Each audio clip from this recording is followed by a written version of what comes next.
Abra sua Bíblia no Evangelho segundo Lucas, capítulo 24, versículo 32. Vocês têm aqui na projeção? Tem? Dá para ver não? Tem? Lucas 24, 32. Agradecer aos pastores dessa casa, dessa família. Dizer que eu estou muito feliz, não só em estar pregando, mas também fazer parte dessa casa. Encontrei minha igreja, encontrei lugar para congregar. Amém, gente? Fica feliz ou fica com inveja? Vamos ler junto aqui, ó. Evangelho segundo Lucas, capítulo 24, versículo 32, diz assim: perguntaram um ao outro: não estava queimando o nosso coração enquanto ele nos falava no caminho e nos expunha as escrituras? Lê comigo só essa parte aqui, ó. Não estava queimando o nosso coração quando ele nos falava no caminho e nos expunha as escrituras. Tem uma outra versão, a versão Almeida da revista atualizada, diz: por acaso não nos ardia o coração quando pelo caminho eles expõem as escrituras? Quem aqui quer hoje sair daqui com o coração queimado? Amém, gente? Agora vamos lá. O primeiro ponto que eu queria tratar com vocês hoje é o seguinte: a gente está acostumado a provar de uma presença do Espírito Santo que faz o nosso coração arder, sim ou não? O mover do Espírito, geralmente nas reuniões. Aqui eu gosto que flui bastante, então a gente está acostumado com esse mover do Espírito. E vai ter isso aqui hoje, amém? Quem não falou em línguas, quiser falar no final, a gente vai resolver isso hoje. Aleluia. Já tem dois aleluia, então já tem duas pessoas. O resto vai ficar cá. Aleluia. Mas esse queimor, esse ardor no coração, não foi causado por, entre aspas, uma manifestação do Espírito Santo, mas de uma exposição das Escrituras. Imagine você ouvir algo sobre a Bíblia que faz que seu coração queimar. Quem está comigo aqui? Vamos lá, gente. Está pegando isso aí? E quando fala Escrituras aqui, está falando do Antigo Testamento, porque o Novo ainda não tinha sido escrito, ok? O historiador Lucas faz conta esse episódio. Agora deixa eu te explicar o contexto. Aqui era o terceiro dia, o dia em que Jesus deveria ressuscitar dos mortos, ok? Então, dois discípulos saíram de Jerusalém, que foi o lugar onde ele prometeu encontrar os discípulos após a ressurreição, e também o lugar onde houve a descida do Espírito Santo sobre a igreja, ok? Então, dois discípulos, a Bíblia não diz se eram um casal ou se eram dois homens, mas dois discípulos não creram nisso, e no terceiro dia eles saíram de Jerusalém e foram para um vilarejo chamado Emaús. Diga Emaús. O nome Emaús significa banhos quentes. Então eles estavam procurando se aquecer, sim ou não? Ok? Mas a Bíblia diz que no caminho, no trajeto, Jesus apareceu a eles e questionou: o que vocês estão fazendo aqui? Só que a Bíblia diz que os olhos deles estavam como impedidos, eles não reconheceram que era Jesus. E eles disseram: você é o único na região que não sabe o que está acontecendo, que Deus levantou um profeta. Olha como eles classificaram Jesus, como mais um profeta do Antigo Testamento. E a gente cria que ele havia de ressuscitar o terceiro dia, mas esse é o terceiro dia e, entre aspas, nada aconteceu. Umas mulheres até disseram que ele ressuscitou, mas a gente não acreditou e a gente veio parar aqui. Estou parafraseando, tá bom?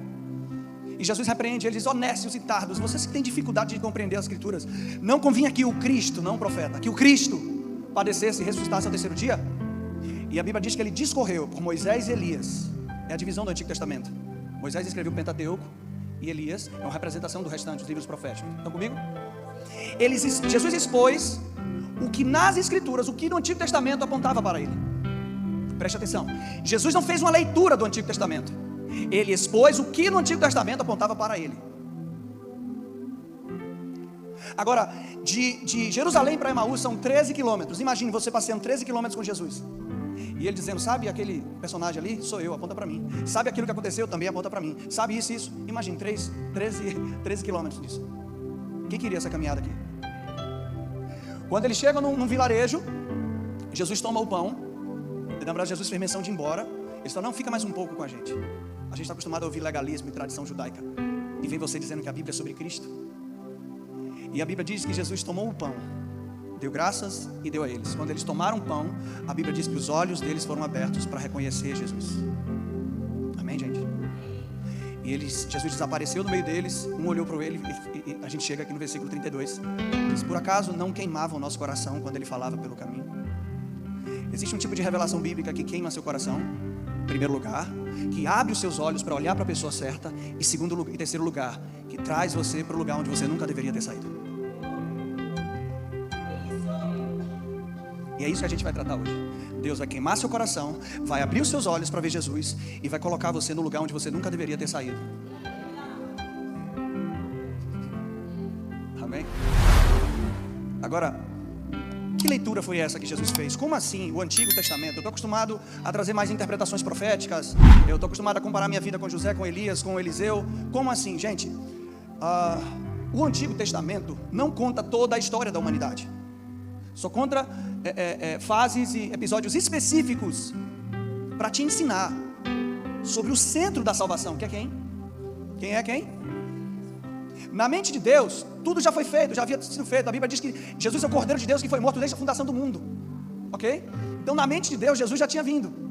Então tudo que Ele escreve, tudo que Ele forma, até a forma de gerar o mundo, até o primeiro casal, tudo isso é para que quando você lesse, você lembrasse do que foi feito lá na frente. Alguém está entendendo o que eu estou falando aqui? Vamos lá, por exemplo, por que a mulher foi feita de uma costela? Por que a mulher também não foi feita do barro? Por que teve que abrir o lado? Por que Adão teve que dormir, né? Tomar uma anestesia ali, aí abrir o lado dele, tirar uma costela e fazer a mulher? Você já parou para analisar isso? Por quê? Será que Deus não tinha outra forma de criar a mulher? Só que na mente de Deus, irmão, existia um segundo Adão, um último Adão, que estaria numa cruz e ele iria adormecer, e o soldado iria enfiar uma lança e abrir o lado dele. Isso te lembra alguma coisa? O primeiro Adão adormeceu, Deus abriu o lado dele e tirou a sua mulher. O último Adão adormeceu, o soldado abriu o lado dele e Deus tirou a igreja, a noiva dele. Alguém está comigo? Tudo, se você tiver revelação do Espírito Santo, você vai ver que tudo na antiga aliança, tudo no Antigo Testamento aponta para Jesus. Tudo, exatamente tudo. Noé, faça uma arca de madeira, todos que entrarem nessa arca de madeira serão livres do julgamento. Aí vem um Noé melhor, carpinteiro, trabalhou com madeira a vida toda, e ele é crucificado aonde? Em uma cruz feita de... Todos que foram crucificados com ele estão livres de julgamento. Alguém está entendendo isso aqui? Eu acho que não vou nem sair de Gênesis. Mas o pai da fé, Abraão, lembra dele? Deus falou o que para Abraão? Abraão, sai da casa do seu pai, vai para uma terra que eu vou te mostrar, que a partir de você eu vou fazer uma nova nação. Você conhece alguém que deixou a casa do pai e veio para a terra, e a partir dele nós somos feitos nova criatura?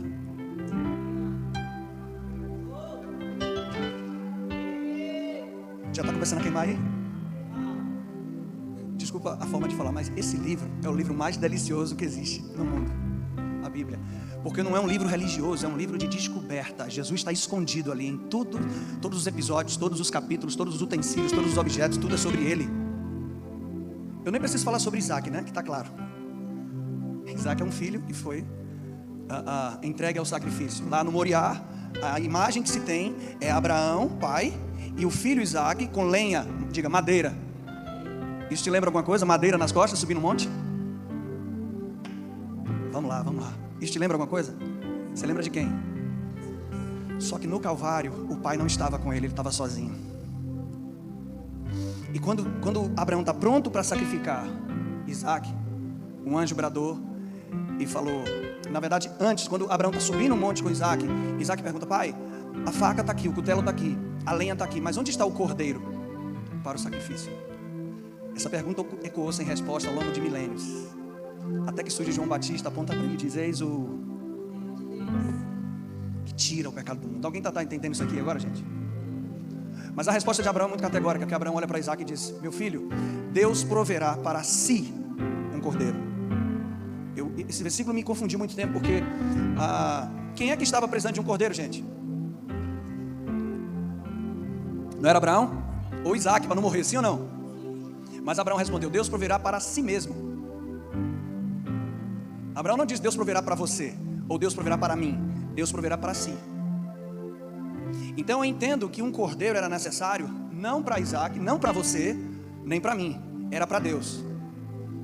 Porque Jesus, que é o Cordeiro de Deus, ofereceu a Deus tudo o que ele precisava receber para abençoar você, para justificar você.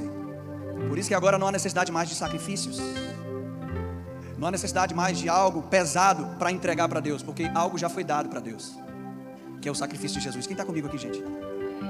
Você vai dar sim suas ofertas, você vai dar seu dízimo, sua semente, sim, porque isso faz parte da sua colheita, mas não porque Deus precisa disso para te abençoar, é para que você entre no princípio da semente. Alguém veio hoje? Vamos lá. Isaac tem 2 filhos, quem lembra deles? Vamos lá. Esaú e Jacó. Muito bom, Esaú e Jacó. Diga, Esaú é o mais velho, que abriu mão do direito para que o mais novo usufruísse do direito de primogenitura. Você conhece alguém assim? que abriu mão do seu direito, Filho unigênito, o primogênito dentre os mortos, para nos tornar a igreja dos primogênitos. 99% das respostas é Jesus. Já estou passando o gabarito, tá bom? Está entendendo isso aqui, gente? Vamos lá. Jacó teve 12 filhos. Um deles se chama José. José é o personagem bíblico que mais... Obrigado, que eu queria olhar no olho da galera. Obrigado, Deus te usou no profundo agora, aleluia. Chega de um chai. Vamos lá. José é o filho de Jacó. É o personagem bíblico que mais fala de Jesus. Diga, José é o filho amado do pai. Foi alvo de inveja dos seus irmãos. Isso te lembra alguém? José foi vendido por 30 moedas de prata. Jesus foi o quê? Sabe quem forjou o plano? Judá. Sabe quem traiu Jesus? Judas. O nome vem da mesma origem. Faz sentido isso para você? José foi levado ao Egito. Jesus foi enviado ao mundo. Por causa de José, o mundo foi salvo. Por causa de Jesus, a humanidade foi salva. Agora olha que coisa linda. José foi preso. E na prisão apareceram dois personagens, um copeiro e um padeiro, porque sumiu algo de Faraó, então os dois foram presos para ser investigados. Diga, um copeiro e um padeiro. O copeiro então tem um sonho. José, eu sonhei. E o meu sonho é o seguinte, que eu era restituído 3 dias depois ao meu cargo de copeiro, e eu entregava o cálice nas mãos de Faraó. O padeiro se empolgou, olhou, eu também tive um sonho. Mas no meu sonho, em 3 dias, eu era pendurado em um madeiro e era morto. Isso te lembra alguém? Alguém que multiplicou pães, um padeiro melhor, que foi pendurado em um madeiro, recebendo a nossa punição. Mas ele também é um copeiro, que após ressuscitar o 3º dia, lá o escritor da carta aos Hebreus diz que ele levou o cálice do seu próprio sangue e apresentou no tabernáculo celestial, uma vez por todas, pelos nossos pecados, ao Pai. Deu para entender isso? Tudo é sobre Ele. Tudo aponta para Ele. Tudo é a respeito dEle. José recebe uma noiva. Estou falando noiva para facilitar o entendimento. Jesus recebe a igreja. A noiva de José não era judia, era gentia, era egípcia. A noiva de Jesus também não é judia, é do gentio, somos nós. Quem está comigo, gente? Agora presta atenção. Do casamento de José com essa mulher, surgiram 2 filhos. Diga, Efraim e Manassés significa, o Senhor me fez esquecer do meu passado, do meu trabalho. E Efraim significa, o Senhor me tornou duplamente frutífero na terra da minha aflição. Ou seja, pega comigo aqui, ó. José gerou na sua mulher Manassés. Jesus gerou na sua igreja o quê? O que é que significa Manassés? Esquecimento do... Se alguém está em Cristo, nova criação é, as coisas velhas se... José também gerou na sua mulher Efraim, que significa, o Senhor me tornou duplamente frutífero na terra da minha aflição. Jesus gerou na sua igreja uma frutificação dupla. Aonde, gente? No mundo vocês terão o quê? Ou seja, no mundo Ele vai tornar você duplamente frutífero. Se você decidir hoje, ao invés de viver apoiado na força do seu braço, decidir viver apoiado no que Ele pode produzir em você e através de você, você vai ser duplamente frutífero. Você vai ter uma produtividade muito acima do natural. Vamos lá. Eu nem saí de Gênesis ainda, mas eu tenho pouco tempo. Eu ainda quero fazer algumas coisas aqui. Tá bom? Eu tenho uma série de 4 livros, se chama Cristãos de Cada Dia. São 365 representações dessa. Uma por dia. Só que eu tirei onda no último livro, que era para fazer só 93, eu fiz 100. Então tenha mais. E não para, porque pega isso aqui. Eu nunca leio um versículo da Bíblia sem procurar Jesus nele. Eu não fico me procurando na Bíblia. Deu para entender essa expressão? Eu procuro Jesus e nele eu me encontro. Aleluia. Pegou isso?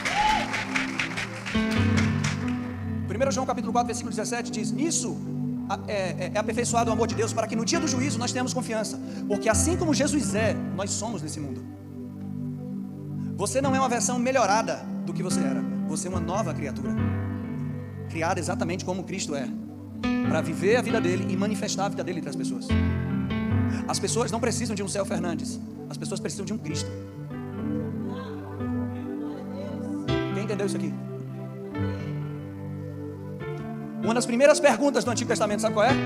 É Deus perguntando ao homem: Adão, onde você está?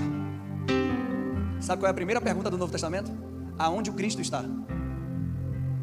Você está no novo ou no antigo? Bora, responde. Bugou aí, não foi? Bugou, não foi? Você está no novo ou no antigo? Então, não é mais, você não está procurando a si mesmo, você está procurando Cristo. Porque onde Ele está, você, assim como Ele é, você é. Então, descobrindo Jesus, eu descubro o que Deus me tornou. Às vezes é perigoso aplicar, tem sim interpretações proféticas, e aqui a gente recebe muito e é muito edificado. Mas, irmão, às vezes tem revelação que pode gerar em você uma vida destrutiva, sem que Deus tenha te dado ela. Por exemplo, eu já vi, desculpe se eu confrontar alguma pessoa aqui, mas eu já vi muita gente usando o texto de Jó. Tem até música, né? O Senhor me deu, o Senhor tomou, bendito seja o nome do Senhor, né? E, pô, eu sou cantor e compositor, pô. Já tem rima pronta. Ela bota alguma harmonia aqui, eu já faço uma música. O Senhor me deu, o Senhor tomou, bendito seja o nome do... Já está pronto o versículo. Isso é um refrão, dá para fazer uma coreografia baiana. Entendeu?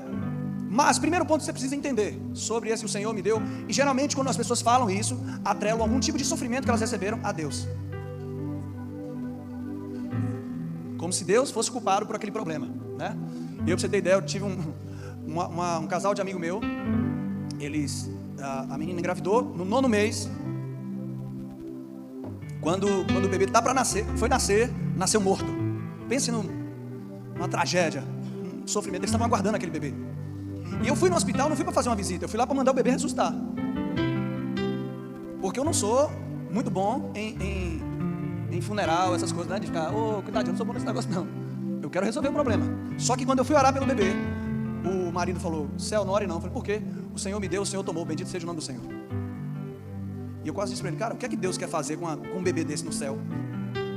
Não, cara, existe um diabo que mata, rouba e destrói. Existe problemas de saúde natural. Não significa que Deus causou isso. Amém, gente? Amém. Deus é bom. Deus é bom, Deus é nosso Pai. Eu puxo a orelha do meu filho, eu já fico lá doido. Imagine meu pai. Será que Deus quer você doente, sim ou não? Não. Então aquele dia eu falei, cara, entenda uma coisa, o Senhor me deu, o Senhor tomou. Jó falou na sua ignorância, antes de ter a revelação de quem Deus era. Depois que Deus aparece no redemoinho divino e se manifesta a ele, Jó falou, eu falei do que não conhecia. Coisas grandiosas demais para mim. Mas a gente vê Jó como um personagem que ficou pobre, doente e desamparado, sim ou não? Não foi Deus que causou, foi o diabo. Mas Jó é uma espécie de personagem que recebeu um sofrimento que não merecia, sim ou não? Então se você pega esse versículo e diz, cara, não adianta fazer a coisa certa porque eu vou acabar doente, eu vou ter problema e vou acabar desamparado como Jó. Não, irmão, Jó não está catalogado para dizer o que você vai sofrer. Eu conheço um Jó melhor, que é o Senhor se agradou moê-lo fazendo enfermar, que sendo rico se fez pobre. Lembra? Jó ficou doente e pobre, e que foi desamparado na cruz. Jó orou pelos seus amigos, Jesus intercedeu pela humanidade na cruz. Jó foi restituído, Jesus foi ressuscitado. Então o livro de Jó não é sobre você, é sobre o que Jesus sofreria para você não sofrer. Está entendendo isso aqui? Eu assisti o filme A Paixão de Cristo pela 1000ª vez, desidratado, chorando. Eu falei, Senhor, o que está acontecendo? E Jesus falou algo comigo, o Pai falou algo comigo, ele falou, Céu, você acha que não merece ser curado, mas Jesus merece que você seja curado. Eu falei, como é esse negócio aí? Ele falou, não é justo para Jesus ele sofrer daquele jeito e você continuar sofrendo. Então ele não merece que você continue doente, ele merece que você viva uma vida saudável, porque foi para isso que ele pagou e ele sofreu daquela forma. Alguém está entendendo o que eu estou falando aqui? Não permita que se instale em seu corpo aquilo que Jesus já levou sobre si no corpo dele. Vamos voltar aqui para o texto? Diga, 2 pessoas. Vamos lá. Eu não sei se você lembra, mas na queda da humanidade existiam quantas pessoas? Responde, cabeção, vai. 2 pessoas, um casal, Adão e Eva, sim ou não? Existia um pregador ali também? Uma serpente? Qual era a mensagem dela? Engano, sim ou não? Existia uma comida? Te lembra alguma coisa? 2 pessoas, um pregador, uma mensagem, uma comida? No Éden, eles comeram, a mulher foi enganada pela serpente, ok? Eles comem do fruto, morrem espiritualmente, e os olhos deles são abertos para enxergar sua nudez, sim ou não? Emaús, vamos voltar para Emaús. 2 pessoas, o pregador agora é Cristo. A mensagem não é engano, é Cristo. E a comida é o pão. Eles comem um pão e os olhos deles são abertos para enxergar sua vergonha? Para enxergar o quê? Jesus. Deu para entender? Quando eles comeram, eles foram expulsos do Éden. Quando os 2 discípulos comeram, eles voltaram para Jerusalém. Tudo, absolutamente tudo, está linkado. Tudo fala de uma realidade que aponta para Cristo. Essa é a mensagem do Evangelho. É Jesus. Alguém veio hoje, gente? Vamos lá. É sobre Jesus. Aponta para Jesus. Eu poderia ficar a noite toda aqui, mas eu quero tratar algo com vocês que eu recebi do Espírito para essa noite. Tá? Agora a gente vai para a fase profética. Entenda algo. Jesus atraiu 2 pessoas. Jesus não mandou os discípulos voltarem, pastor Wallace. Ele só ensinou. E eles decidiram voltar para Jerusalém. E lá em Jerusalém eles foram cheios do Espírito Santo e falaram em outras línguas 40 dias depois. E por que você está focando nisso, Céu? Porque os 3 pontos que eu falei no começo.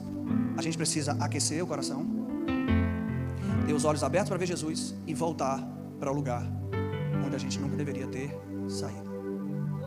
Esse lugar pode ser um lugar físico, mas esse lugar também pode ser um lugar de comunhão.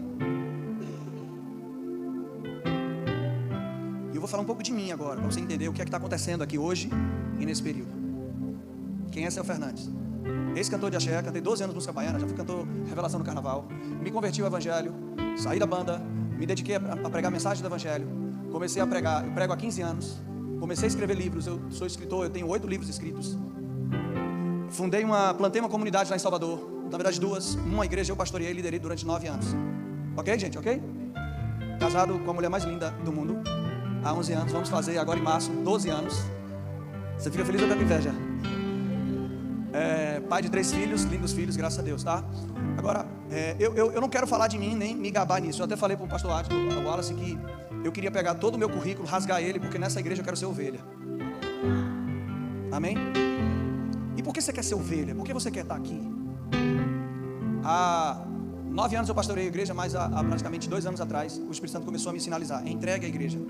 Eu entreguei, coloquei outras pessoas, a igreja está andando até hoje lá bem, graças a Deus. E quando foi no ano passado, o Espírito Santo falou conosco: vá para Alphaville, porque eu tenho algo para começar lá. Inicialmente eu falei: eu não vou abrir igreja, eu não sou pastor de igreja, não quero esse negócio, tá bom. Eu vou gravar meu novo disco agora, eu quero fazer projetos sociais, eu quero fazer outras coisas, então não quero esse negócio agora, tá? E no momento que a gente estava decidindo vir para cá, eu queria um projeto de imersão e tudo mais. Um dia antes de vir para cá, o meu pai espiritual, que é um pregador americano chamado Dave Robson, morreu um dia antes da gente vir para cá. Ele faleceu, ele foi para o Senhor, já tinha 80 e poucos anos, sei lá, ele mesmo se entregou, chegou o dia dele. E o Espírito Santo me fez lembrar que há 10 anos atrás eu vim para aqui, para Barueri, eu acho que não sei o que, Museu da Bíblia que tem aqui, né? E eu recebi imposição de mãos dele. E o Espírito Santo falou: vá para lá, porque tem algo para acontecer lá. E ele falou comigo: quando um Elias é retirado, um Eliseu precisa assumir. As unções dos grandes avivalistas da história não foi para o céu com eles, está aí, esperando a gente ocupar os espaços. Quem entendeu isso aqui? E há alguns meses, porque ano passado eu só viajei praticamente, eu acho que eu preguei mais de 150 vezes ano passado, eu só viajei. Mas quando começou esse ano, o Espírito falou comigo: está na hora de sentar e congregar, você precisa de um pastor. E eu comecei a caçar, até achar esse bonitinho.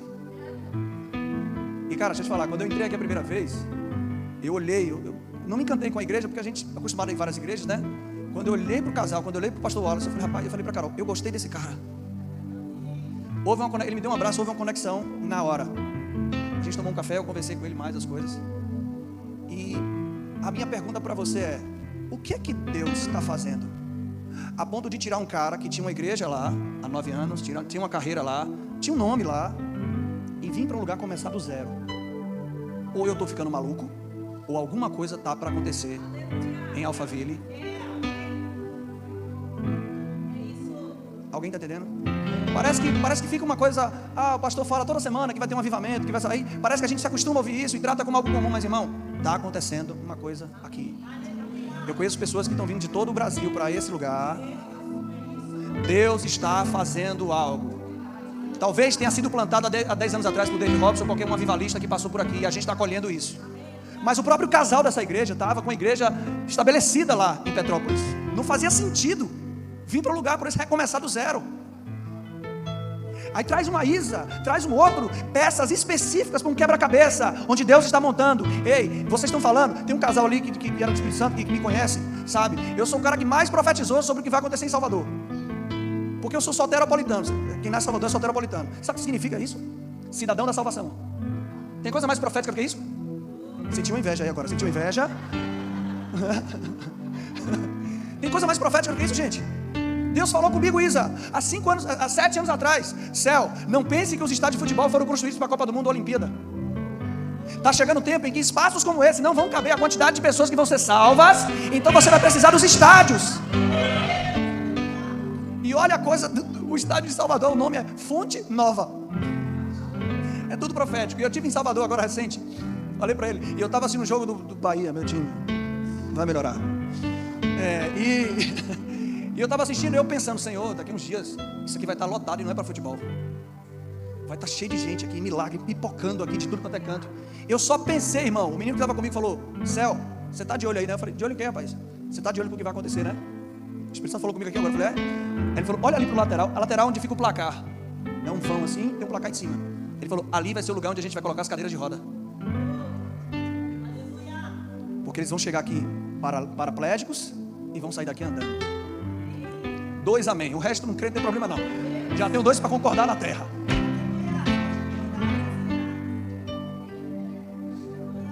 Aleluia. A minha pergunta para você é: onde é que você parou de queimar? Quem foi que te machucou? Quem foi que te esfriou? Quem é que você está culpando hoje? A gente acreditava que é o terceiro dia ele ressuscitar, mas as duas mulheres falaram, mas a gente veio parar aqui. Sempre tem a culpa de alguém, né? Mas Jesus não perguntou de quem foi a culpa. Jesus perguntou se ele pode resolver isso. E a minha pergunta para você é: você quer resolver isso? Irmão, não seja um frequentador de igreja. Seja uma peça fundamental para o avivamento que está para sair daqui e acontecer.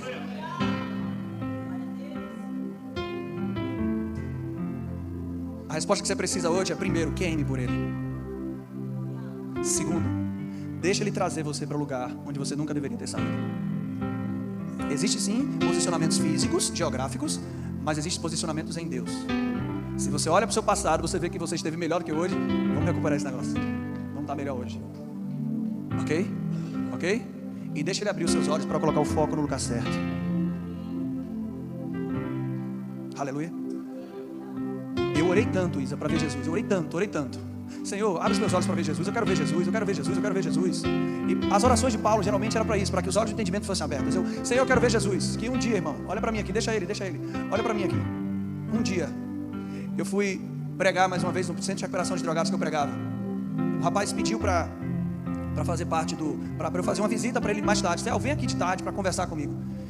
E eu sempre fui da noite, então acordar de manhã cedo já era ruim. Então toda quarta-feira eu acordava de manhã cedo para ir pregar para eles. Comecei pregando ali.